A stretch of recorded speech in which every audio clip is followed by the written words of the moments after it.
Body of the girl जिसके मुंह में खून था, शरीर में कोई कपड़ा नहीं था, पैर दोनों राइट एंगल में मिला गया, एक पाँव बेड के इस तरफ, एक पाँव बेड के इस तरफ मिला गया, चश्मे को कूटा गया जिसकी वजह से आंखों से खून निकल गया, ला दबाकर मारा गया। इंडिया के कोलकाता शहर में 9 अगस्त 2024 की सुबह एक ऐसी खबर सामने आती है जो पूरे देश को हिलाकर रख देती है। ये खबर थी एक 31 साल की महिला डॉक्टर की, जो कोलकाता के RG Kar medical college and hospital में अपनी ट्रेनिंग कर रही थी। हॉस्पिटल जैसे सुरक्षित माने जाने वाले जगह पर इस महिला डॉक्टर का मर्डर एंड रेप होना काफी चौंकाने वाला था। इस घटना का खुलासा तब हुआ जब डॉक्टर के डेथ बॉडी का पोस्टमार्टम किया गया। इस रिपोर्ट ने लोगों की रूह तक को हिला दिया, क्योंकि यह मामला सिर्फ एक मर्डर का नहीं था, बल्कि इससे कहीं ज्यादा खौफनाक केस था। पोस्टमार्टम रिपोर्ट में खुलासा हुआ कि उस डॉक्टर की हत्या गला घोंटकर की गई थी, इतनी ताकत से कि उनका थायराइड कार्टिलेज तक टूट गया था। इस हत्या के पहले डॉक्टर ने अपनी जान बचाने के लिए कोशिश किया था। इसका सबूत उनके शरीर पर मिले कई निशानों से मिला। सबसे डरावना सच तब सामने आया जब डॉक्टर के प्राइवेट पार्ट्स पर घावों के निशान पाए गए। इससे साफ हुआ कि यह सिर्फ मर्डर का मामला नहीं था, बल्कि ये रेप के बाद किया गया एक खौफनाक हत्याकांड था। हॉस्पिटल के परिसर में इतनी बड़ी घटना हो जाती है और किसी को कान खबर तक नहीं होती। क्या उस रात कुछ ऐसा हुआ था जिसे जानकर आप गुस्से से बौखला जाओगे? क्या वहां कोई और था जिसने इस क्रूर घटना को अंजाम दिया? और अगर था तो आखिर कौन था? इन्हीं सवालों के जवाब खोजते हुए हम आज की इस वीडियो में आपको बताएंगे कि आखिर क्या हुआ था उस रात इस मेडिकल कॉलेज के शांत माने जाने वाले परिसर में। जब आपको सच का सामना होगा तो यकीन मानिए आपके भी रोंगटे खड़े हो जाएंगे। Guys, before starting this video let me tell you कि मैं यहाँ पर उन फीमेल डॉक्टर को श्रुति नाम से रेफर करने वाला हूँ, एंड ये उनका रियल नेम नहीं है, सो कंफ्यूज मत होना। श्रुति एक जूनियर डॉक्टर जो कि कोलकाता के RG Kar medical college and hospital से अपनी डॉक्टर की ट्रेनिंग ले रही थी 8 अगस्त 2024 को। और दिन की तरह श्रुति अपनी नाइट शिफ्ट पर होती है और वह अपनी जॉब कर रही होती है। तभी रात के 11 बजे उन्हें अपनी मदर का फोन आता है, जैसे कि हर दिन आता था, क्योंकि पेरेंट्स को तो अपने बच्चों की चिंता हमेशा होती है। श्रुति की मदर उनसे पूछती है कि क्या तुमने खाना खा लिया और तबीयत वगैरह तो ठीक है तुम्हारी? जिसके रिप्लाई में श्रुति बोलती है कि उनकी तबीयत एकदम ठीक है और वो बस अभी कुछ पेशेंट्स को देखने जा रही है, जिसके बाद वो अपने कलीग्स के साथ बैठकर खाना खाएंगे। अपनी मदर से बात करने के बाद श्रुति पेशेंट्स को देखने राउंड पर निकल जाती है।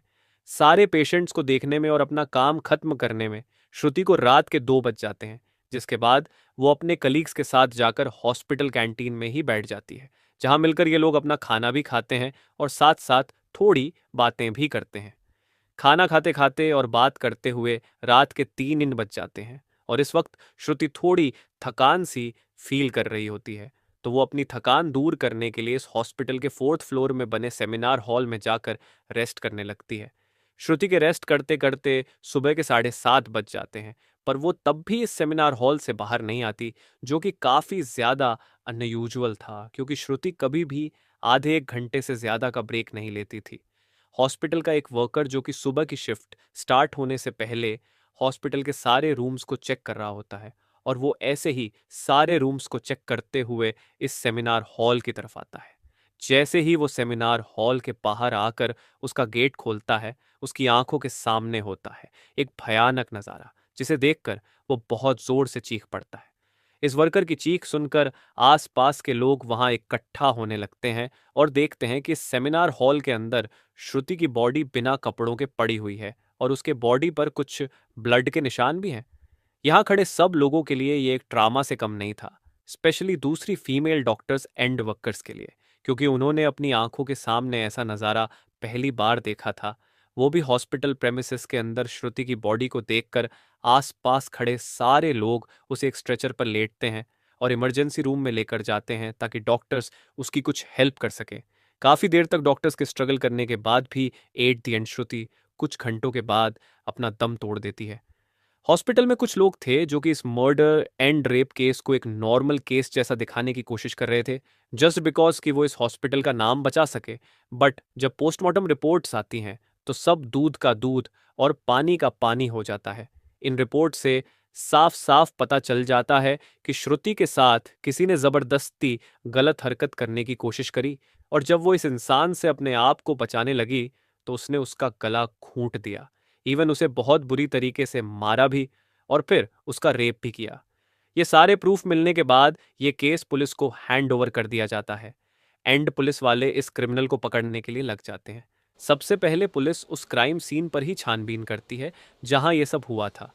किस्मत से पुलिस वालों को वहां पर श्रुति के कुछ नेल्स एंड ब्लड सैंपल्स मिलते हैं और साथ ही एक ब्लूटूथ नेक बैंड। ये केस शायद और भी जल्दी सॉल्व हो जाता अगर उस फ्लोर पर सीसीटीवी कैमरा होते तो, बट बदकिस्मती से इस सेमिनार रूम के अंदर या इसके आसपास कोई सीसीटीवी कैमरा नहीं थे।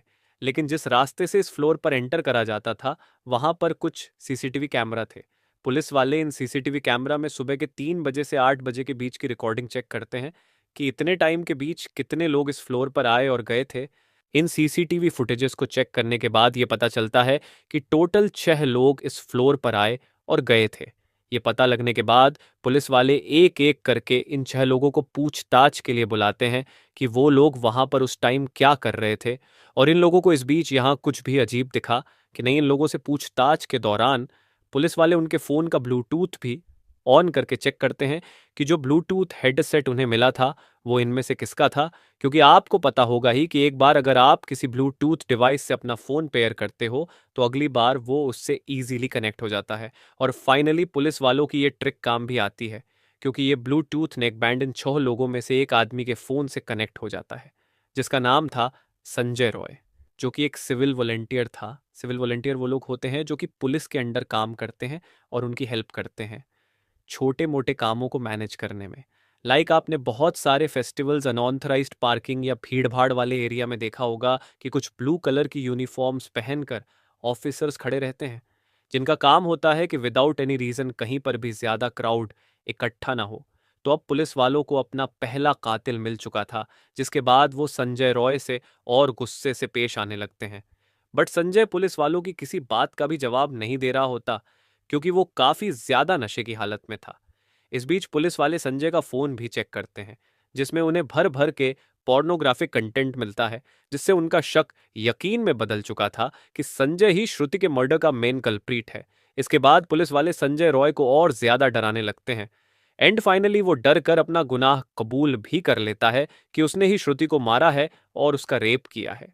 यह पता लगते ही कुछ पुलिस वाले और प्रूफ्स कलेक्ट करने संजय रॉय के घर जाते हैं, जहां पर उन्हें एक शू मिलता है जिसके ऊपर कुछ खून जैसे ही धब्बे थे। तो पुलिस वाले उसका सैंपल कलेक्ट कर लेते हैं। थोड़ी और तलाशी लेने पर पुलिस वालों को संजय के घर के बाहर कुछ कपड़े सूखते हुए दिखते हैं, और ये वही कपड़े थे जो कि उस दिन संजय ने पहने थे, क्योंकि ये सब सीसीटीवी कैमरा में कैप्चर हो गया था, जिससे जाहिर था कि संजय ये प्रूफ मिटाने की भी कोशिश कर रहा था। बट जब संजय को पूछताछ के लिए पुलिस स्टेशन में लाया गया था, उस वक्त वो काफी ज्यादा नशे की हालत में था। तो क्या वो ये सब बस इसलिए कर रहा था ताकि उसे कम सजा मिले, जस्ट बिकॉज वो उस वक्त नशे में था? बाद में जब पुलिस वाले उस शू पर लगे ब्लड सैंपल्स को चेक करवाते हैं तो वो भी श्रुति के ब्लड से मैच हो जाता है, which was a solid proof against him. इन सारी रिपोर्ट्स एंड डिटेल्स को एक साथ कंबाइन करके पुलिस वालों को पता चलता है कि उस रात संजय रॉय काफी ज्यादा नशे की हालत में था और वो रात के 11 बजे हॉस्पिटल में एंटर करता है। संजय अक्सर उस हॉस्पिटल में नाइट शिफ्ट किया करता था, तो उसे यहाँ की काफी अच्छी नॉलेज भी थी कि कहाँ पर कैमरा है और कहाँ पर नहीं। तो वो आराम से इस हॉस्पिटल के 4th फ्लोर पर जाकर बैठ जाता है, क्योंकि वो नहीं चाहता था कि कोई उसे ज्यादा नशे की हालत में देखे, वरना वो अपनी जॉब से हाथ धो सकता था। 4th फ्लोर पर आते ही वो अपना आराम से सो जाता है। जब उसकी आंख खुलती है तब तक सुबह के 3 बज चुके थे। तभी संजय की नजर श्रुति पर पड़ती है, जो कि रेस्ट करने सेमिनार हॉल में जा रही थी। श्रुति को अकेला देखकर संजय के इरादे बिगड़ने लगते हैं। वो पहले काफी देर तक इस फ्लोर के चक्कर लगाने लगता है, ये कंफर्म करने के लिए कि कोई यहां पर ज्यादा आ तो नहीं रहा। जब उसे लगता है कि हाँ उसका रास्ता साफ है, तो वो 4 बजे सेमिनार हॉल के अंदर एंटर करता है और फिर वहां से 4:45 पर बाहर आता है। इन 45 मिनट्स तक श्रुति के साथ इस आदमी ने क्या क्या किया होगा और वो कितने पेन से गुजरी होगी, ये सोचकर ही किसी का भी दिल सहम जाएगा। स्पेशली श्रुति के पेरेंट्स, जिन्होंने इतनी उम्मीद से और सेक्रीफाइसेस करके अपनी बच्ची को डॉक्टर बनने भेजा था, एंड श्रुति अपने पेरेंट्स की अकेली बेटी थी, तो उनके लिए तो ये किसी सदमे से कम नहीं होगा।